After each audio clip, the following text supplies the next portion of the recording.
여호와 내 하나님이여, 내가 죽게 피하오니 나를 쫓아오는 모든 자들에게서 나를 구원하여 내소서. 건져낼 자가 없으면 그들이 사자같이 나를 찢고 뜯을까 하나이다. 여호와 내 하나님이여, 내가 이런 일을 행하였거나 내 손에 죄악이 있거나 화친한 자를 악으로 갚았거나 내 대적에게서 까닭없이 빼앗았거든 원수가 나의 영혼을 쫓아잡아 내 생명을 땅에 짓밟게 하고 내 영광을 먼지 속에 살게 하소서. 여호와여, 진노로 일어나사 내 대적들의 노를 막으시며 나를 위하여 깨소서. 주께서 심판을 명령하셨나이다. 민족들의 모임이 주를 두르게 하시고 그 위 높은 자리에 돌아오소서.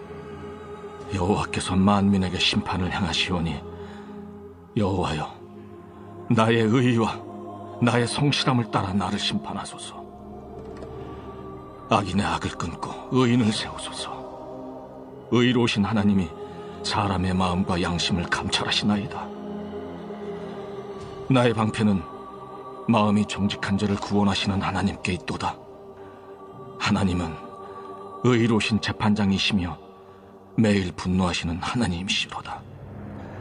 사람이 회개하지 아니하면 그가 그의 칼을 가시며 그의 활을 이미 당기어 예비하셨도다. 죽일 도구를 또한 예비하시며 그가 만든 화살은 불화살들이로다. 악인이 죄악을 낳으며 재앙을 베어 거짓을 낳았도다. 그가 웅덩이를 파만드며 제가 만든 함정에 빠졌도다. 그의 재앙은 자기 머리로 돌아가고 그의 포악은 자기 정수리에 내리리로다. 내가 여호와께 그의 의의를 따라 감사하며 지존하신 여호와의 이름을 찬양하리로다.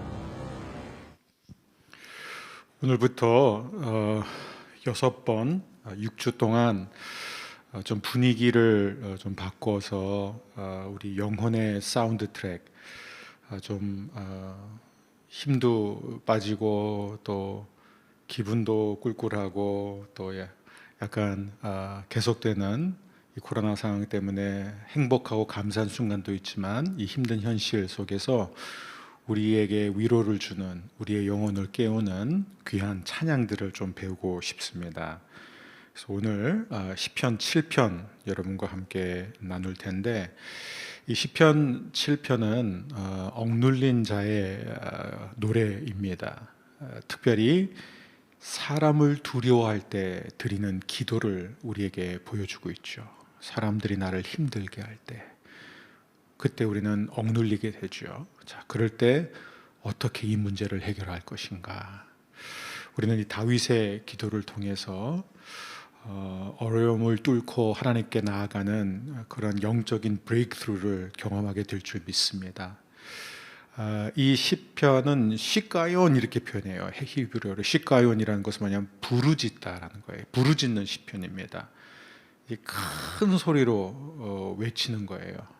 이게 마치 어린애가 굉장히 위험한 상황이 되었을 때 엄마 혹은 아빠라고 절박하게 소리를 지를 때요. 엄마를 아빠를 찾을 때, 그때 이제 사용되는 게 시가연입니다. 그래서 다윗은 지금 어린 아이처럼 아버지를 향해서 부르짖고 있죠. 여러분, 다윗의 삶을 보면은 다윗을 힘들게 한 그냥 거의 모든 문제, 그냥 99%라고 할 거예요. 거의 100%라고 하고 싶지만 99%가 다 사람들 때문이에요. 그렇죠? 사람들 때문에. 가까운 사람들, 친했던 사람들, 가족. 이 시편의 이 소개 글을 보게 되면은, 이 머리글을 보게 되면은 베냐민 사람 구스 이렇게 소개되고 있어요. 베냐민 사람 구스. 네. 이 사람이 누구냐 이거예요. 또 어떤 성경 구시 이렇게 표현하고 있어요. 자, 이 베냐민 사람 구시를 놓고 성경학자들은 다양한 의견을 내놓지만 중요하지 않아요. 중요했다면 성경이 밝혀줬겠죠. 그렇죠? 그래서 막 별의별 해석이 다 있습니다. 이 사람 원래 베냐민 사람이 아니라 원래는 구시 사람이다. 구시 사람은 원래 흑인이다. 이렇게 표현한 것부터 시작해서, 또 이 구시라는 표현은 깜마잡잡하다라는 표현이기 때문에 이것은 그 다윗을 공격한 사람들의 어두운 상태를 가리킨다 이렇게 말하고, 또 역사적인 실존 인물이다. 다양하게 설명합니다. 여러분 중요한 것은 무엇이냐면 이 베냐민 사람 굿이 때문에 사울이 다윗을 죽이고자 했다는 것이죠. 그러니까 지금 이 사람이 사울에게 다윗에 대해서 뭔가를 말을 했어요. 근데 거짓말이라는 것이죠. 항상 이렇게 이간질하고, 그렇죠? 그럴듯한 말 하면서 다 왜곡하는, 그렇죠? 사실을 틀어가지고 지금 다윗이 그 억울한 일을 당한 것입니다. 이 베냐민 사람 굿이 때문에. 그래서 이 시편은 어떤 면에서는 시편 7편은 언어 폭력을 당한 사람의 기도입니다. 누군가 여러분을 막 욕하고 모함할 때, 그때 우리는 이 문제를 어떻게 해결할 것인가, 어떻게 하나님 앞에 기도해야 할 것인가. 우리 먼저 1절 2절 함께 읽겠습니다. 여호와 내 하나님이여, 내가 주께 피하오니 나를 쫓아오는 모든 자들에게서 나를 구원하여 내소서. 건져낼 자가 없으니 그들이 사자같이 나를 찢고 뜯을까 하나이다. 이 구원을 향한 부르짖음입니다. 구원을 향한 부르짖음으로 시작해요. 근데 여기서 이 다윗이 지금 막 온갖 이 중상 모략을 받고 있는데 굉장히 재밌는 표현이 나오죠. 사자, 그렇죠?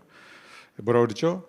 내가 주께 피하오니 나를 쫓아오는 모든 자들에게서 나를 구원하여 내소서. 건져낼 자가 없으면 그들이 사자같이 나를 찢고 뜯을까 하나이다. 여러분 이 사자 하면은 떠오르는 장면이 있죠. 베드로요. 베드로가 우리의 원수 마귀에 대해서 다음과 같이 표현했죠. 베드로 전서 5장 8절 보면 근신하라 깨어라, 그렇죠? 너의 대적 마귀가 우는 사자같이 두루 다니며 삼킬 자를 찾고 있다. 그렇죠? 마귀가 여러분 우리를 어떻게 삼킬까요? 마귀가 우리를 어떻게 삼키죠? 여러분 마귀가 우리를 어떻게 공격해요? 여기 사자처럼, 그렇죠? 우는 사자처럼 삼킬 자를 찾기 위해서, 그렇죠? 두루 다닌다. 근데 이 마귀가 성도를 삼킬 때, 찢을 때 가장 즐겨 쓰는 방법이 뭐예요? 고소하는 거예요. 조롱하는 것입니다. 그래서 마귀의 특징이 뭐예요? 거짓말하는 자라는 거예요. 그래서 늘 우리에게 너는 안 돼, 너는 실패자야, 너는 어쩔 수 없어, 너는 그렇게밖에 안 되는 거야. 하나님도 너를 어떻게 하실 수가 없어. 하나님도 너를 포기했을걸. 이런 부정적인 생각, 이런 거짓 생각들로 계속해서 우리의 귀에 대고 으르렁거리는 게 바로 마귀의 특징입니다.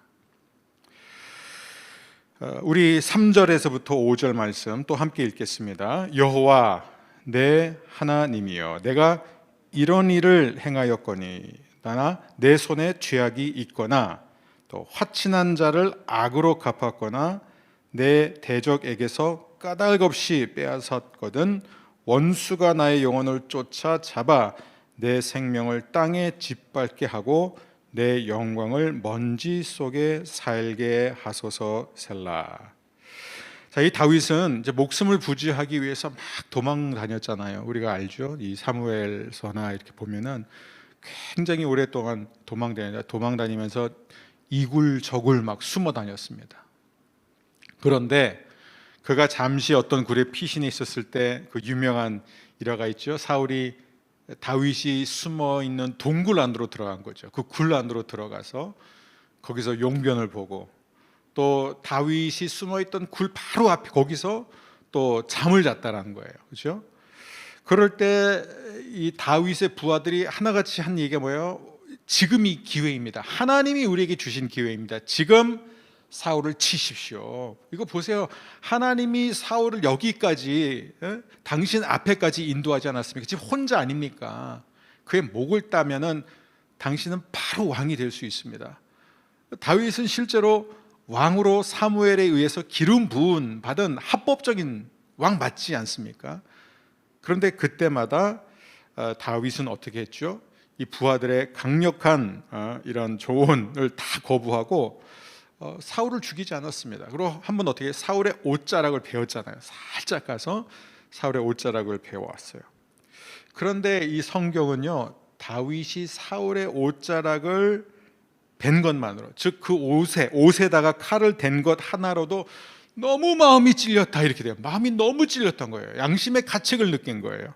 그래서 사무엘상 24장에 보면 이런 말을 합니다. 내가 주님으로부터 기름 부음 받은 자에게 손을 대지 말았어야 했다. 다윗이 막 후회하는 것을 보게 돼요. 여러분, 이 모습을 통해서 우리는 다윗에게서 참 많은 것을 배울 수 있어요. 근데 오늘 이 시편 7편에서 우리가 배우는 굉장히 중요한 것은 무엇인가? 자, 다윗은 다시 우리가 이걸 상기 한번 해볼 필요가 있는데, 다윗은 사무엘에 의해서 합법적으로 왕으로 기름 부음 받은 사람입니다. 그리고 사울은 이미 하나님이 버린 사람이에요. 그건 팩트예요. 사울은 이미 버림 받았습니다. 그럼에도 불구하고 다윗이 왜 사울에게 복수를 하지 않느냐? 왜냐하면은 다윗은 사울이 하나님이 다윗을 좋은 왕으로 훈련시키기 위해 세우신 그릇이라는 것을 인식했기 때문에 이게 굉장히 어렵고 중요한 교훈입니다. 사울은 악한 왕이에요. 누가 봐도. 어떤 의미에서 이미 버림받은 왕이에요. 그의 통치는 이미 끝이 난 거예요. 하나님 앞에서는. 그럼에도 불구하고 다윗이 사울을 해하지 않은 이유는 뭐냐면, 하나님이 여전히 사울을 다윗의 인생 가운데 허락하신 이유가 있다라는 거예요. 저 미치광이 왕이 지금 나를 죽이기 위해서 10년, 15년, 20년 가까이 나를 쫓아오고 있는데 하나님이 여전히 그를 살려두신 이유가 있다 이거예요.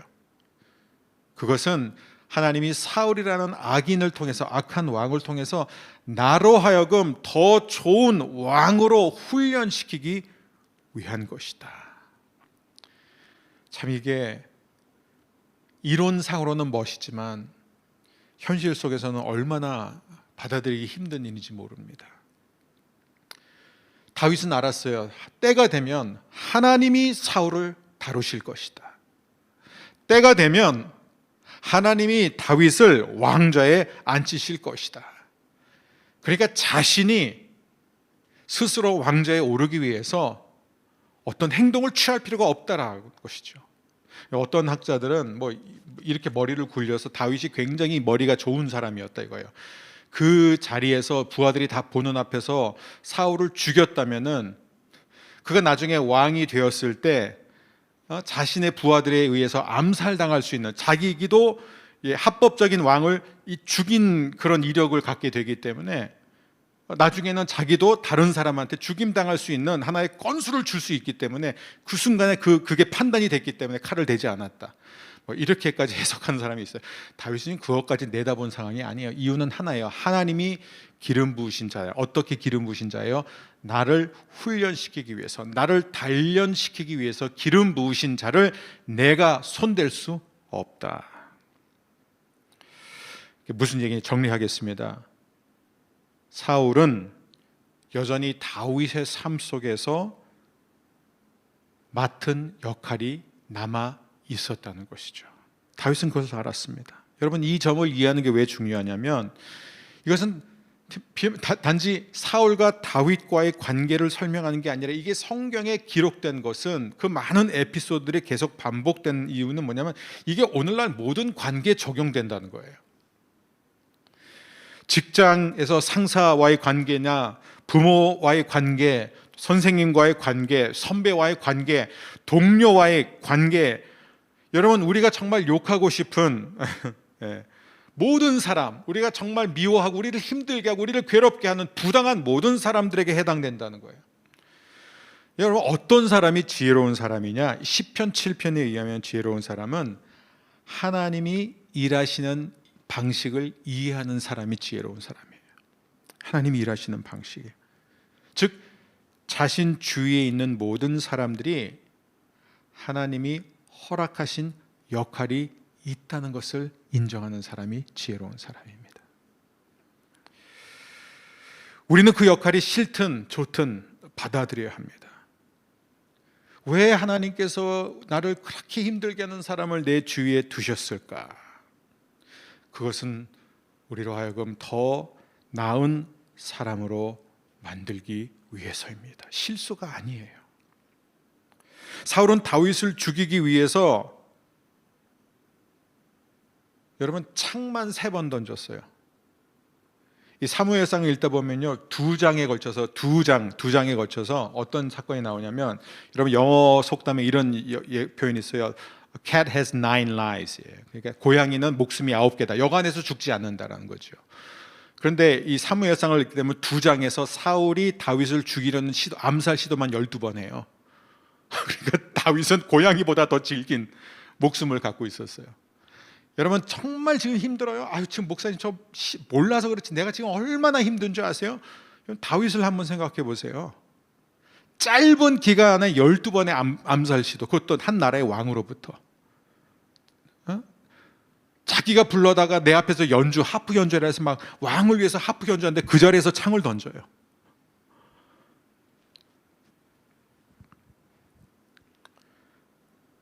사울은요 정말 셀 수 없을 정도로 기회가 될 때마다 다윗을 죽이고자 했습니다. 그런데 여기서 여러분 다윗은 한 번도 반격하지 않았어요.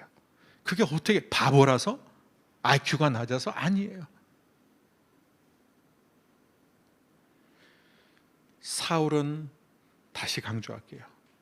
여전히 역할이 있었다는 것을 알았기 때문이에요. 자신을 촌왕으로 단련시키기 위한 것. 그리고 때가 되면 다윗은 이 사실은 알았어요. 하나님이 자신에게 기름 부으셨기 때문에 자신을 향한 하나님의 약속이 이루어질 때까지, 즉 자신이 왕좌에 오를 때까지 결코 죽임당하지 않을 확신이 있었습니다. 여러분에게도 이런 확신이 있기를 주의 이름으로 축복합니다. 하나님이 나에게 주신 약속은 반드시 이루어진다. 어떤 악인이, 어떤 어리석은 사람이, 어떤 미치광이가 내 인생을 망가뜨리려고 해도, 나를 해하고자 해도 절대로 하나님의 약속을 무효화시킬 수 없다. 단 우리가 나를 힘들게 하는 가시 같은 그 존재가 여전히 하나님이 우리 삶 속에 두신 존재라는 것을 인정할 수 있을 때예요.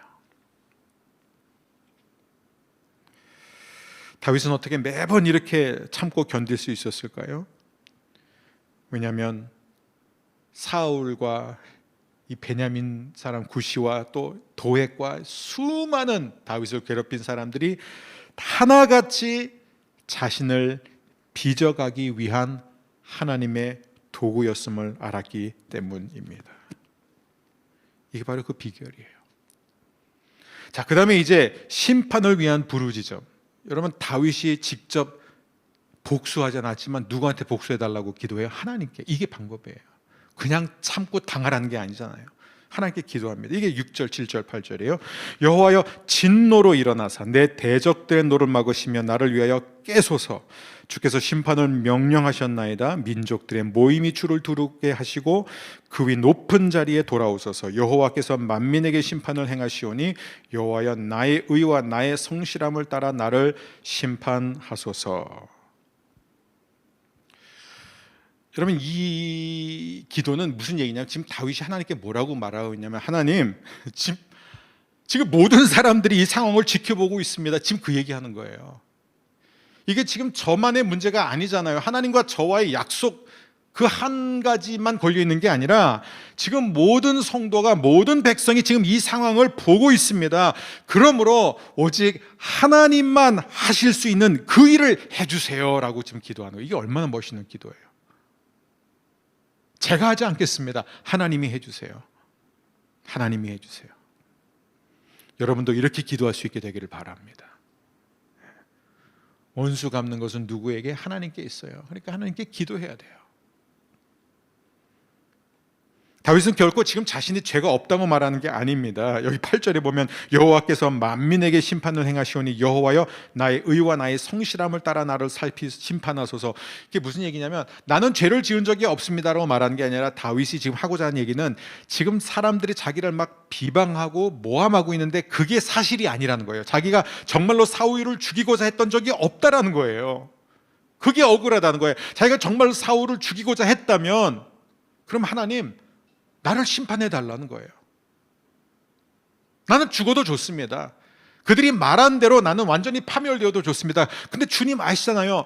저는 한 번도 사울을 죽이고자 한 적이 없습니다. 저는 사울 왕을 하나님이 세우신 도구로 줄곧 인정해 왔습니다. 그러니까 떳떳한 거예요, 여러분. 그러니까 우리는 누구를 향해 스스로 미워해서 스스로 복수를 하려고 하면 안 됩니다.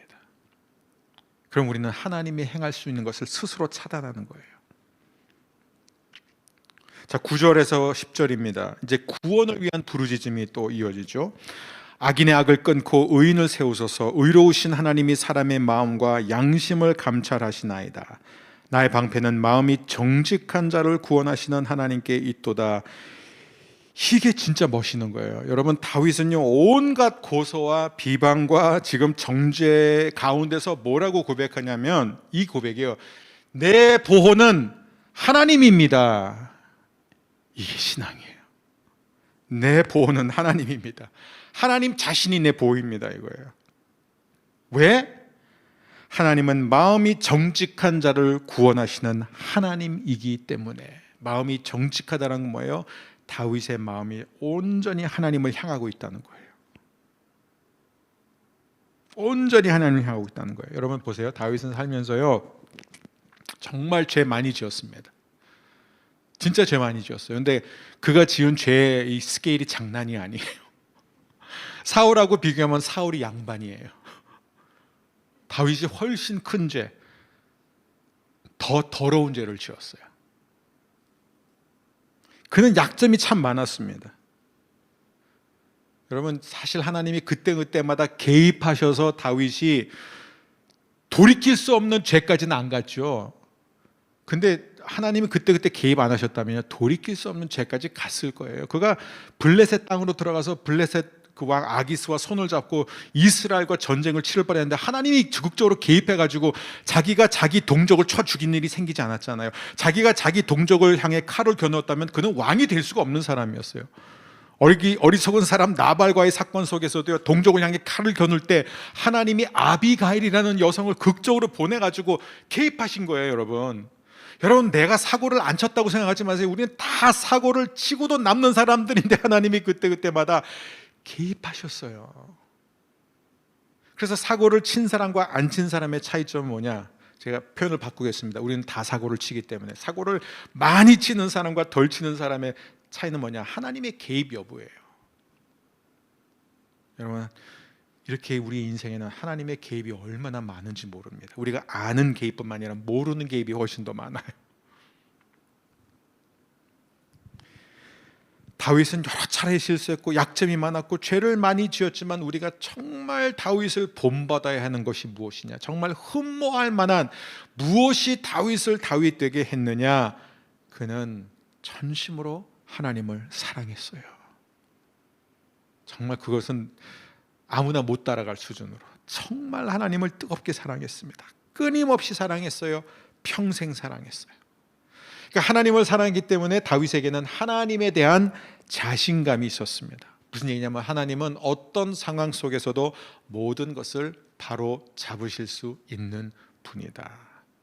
여러분, 마귀가 우리를 공격할 때 여러분은 뭐라고 변호하시겠어요? 우리의 변호는 뭐예요? 우리의 보호막은 뭐예요? 지금 마귀가 막 지금 당신을 공격해요, 그죠? 그럼 당신은 뭐라고 그럴래요? 이게 중요합니다. 이게 시편 7편이 우리에게 가르치는 아주 중요한 영적 레슨이에요. 사탄이 사람들의 입을 통해서 우리를 향해 막 고소해요. 정죄를 합니다. 그때 그 결정적인 순간에 우리를 지켜주는 방패가 무엇이냐 이거예요. 만일 우리가 자신을 스스로 변호하고자 한다면요, 그것은 세상에서 가장 어리석은 것이에요. 자기가 자신을 변호하는 것. 왜냐하면 우리가 스스로를 방어하고 스스로를 변호하기 시작하면요, 절대 멈출 수 없습니다. 한번 자기를 변호하기 시작하면요, 우리는 평생 자신을 변호해야 돼요. 그것이 우리의 직업이 될 것이에요. 그리고 평생 자신을 변명하고 정당화하고 자기를 스스로 방어하는 사람은요, 하나님의 나라를 위해서 아무것도 하지 못하고 끝납니다. 우리의 모든 시간, 우리의 모든 물질, 에너지가 다 거기에 가요. 내 자신을 세우고 내 자신을 변호하는 일에. 그러니까 그렇게 어리석은 사람이 어디에 있겠습니까? 사탄이 우리를 고소하고 정죄할 때마다 우리를 변호해 주실 분은 한 분이에요. 오직 예수 그리스도. 아멘. 우리의 변호인이 되시는 주님은 다음과 같이 말씀하십니다.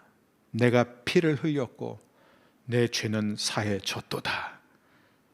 그리고 예수님의 선언을 들으신 하나님 아버지는 이 말을 듣자마자 뭐예요? 이 사건은 기각으로 끝나는 거예요. 그렇게 쉽게 해결되는 거예요. 11절에서 13절은 하나님의 의로움을 고백하는 다윗입니다. 하나님은 의로우신 재판장이시며 매일 분노하시는 하나님이시로다. 사람이 회개하지 아니하면 그가 그의 칼을 가시며 그의 활을 이미 당겨 예비하셨도다. 죽일 도구를 또한 예비하시며 그가 만든 화살을 불화살들이로다. 이게 무슨냐면 하나님은 악인을 향해 매일 분노하시는 하나님이다. 여기서 이 분노라는 표현이 뭐냐면 저주라는 거예요. 악인을 향해. 하나님이 악인을 어떻게 저주하죠? 악인으로 하여금 계속 악인으로 살도록 내버려 두는 게 저주예요. 그런데 어떤 사람이 이 저주에서 빠져나올 수 있느냐? 회개하는 사람. 사람이 회개하지 아니하면 반드시 심판당할 것이다. 그 다음에 이제 다윗은 불의한 자를 향한 정죄를 합니다. 이게 마지막 부분이에요. 10편 7편 14절에서 16절인데요. 악인은 죄악을 낳으며 재앙을 베어 거짓을 낳았도다. 그가 웅덩이를 파 만들며 제가 만든 함정에 빠졌도다. 그의 재앙은 자기 머리로 돌아가고 그의 포악은 자기 정수리에 내리리로다. 자, 다윗이 어떠한 힘든 여건 속에서도 하나님을 바라보고 직접 자기가 행동할 필요가 없었던 가장 중요한 이유가 어디 있냐면은 보장된 게 한 가지 있기 때문에. 그게 뭐냐면 하나님은 반드시 악인을 심판하신다. 이건 보장된 것이다라는 거예요. 즉 다윗을 조롱하던 자는 자신이 다윗을 빠뜨리기 위해서 세운 함정에 스스로 빠지게 될 것이다. 지금 이걸 고백하는 것입니다. 그게 한 달 걸릴 수도 있고요, 1년 걸릴 수도 있고 10년 걸릴 수도 있고 다윗의 경우 20년이 넘게 걸렸어요. 하지만 반드시 원수는 함정에 빠지고 말 것이다. 반드시 무너질 것이다. 갈라디아서 6장 7절 스스로 속이지 말라. 하나님은 업신여김을 받지 아니하시나니 사람이 무엇으로 심든지 그대로 거두리라. 쉬운 성경은 이렇게 말하고 있습니다. 스스로 속이지 마십시오. 하나님은 속일 수 없습니다. 사람은 자기가 심은 대로 거둘 것입니다. 자, 이 시편 7편이 어떻게 끝납니까? 우리 17절 마지막 절인데요, 함께 읽겠습니다. 내가 여호와께 그의 의를 따라 감사하며 지존하신 여호와의 이름을 찬양하리로다. 여러분, 끝이 중요해요. 이 시편이 어떻게 끝나냐면 예배로의 부름으로 끝나요.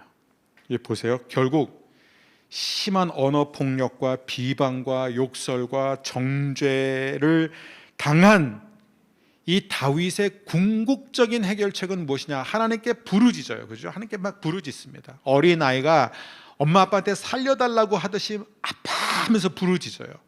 그죠? 그 다음에 마지막에 가서 이게 어떻게 끝나냐면 찬양으로 끝난다는 거예요. 여러분, 모든 문제에 대한 궁극적인 해결책은 언제나 찬양이에요. 주님을 향해 노래를 부르는 것입니다. 다윗은 지금 거센 공격을 받고 있어요. 근데 이때 무엇을 하냐면 그 공격 때문에, 이 힘든 상황 때문에 끙끙 앓아 누워버리는 대신 다윗은 이 상황을 뛰어넘어 하늘 위로 솟아오르기 시작합니다. 어떻게 해요? 하나님을 찬양함으로. 오늘 이 자리가 저와 여러분이 다시 한번 하나님을 향해 노래를 부름으로, 영혼의 사운드 트랙, 우리의 마음의 깊은 고백, 우리의 시가연, 우리의 부르짖음, 우리가 어린 아이와 같이 되어서 간절한 마음으로 주의 이름을 부를 때, 아버지의 이름을 부르고 그분을 높일 때 하나님의 놀라운 구원을 경험하게 될 줄 믿습니다.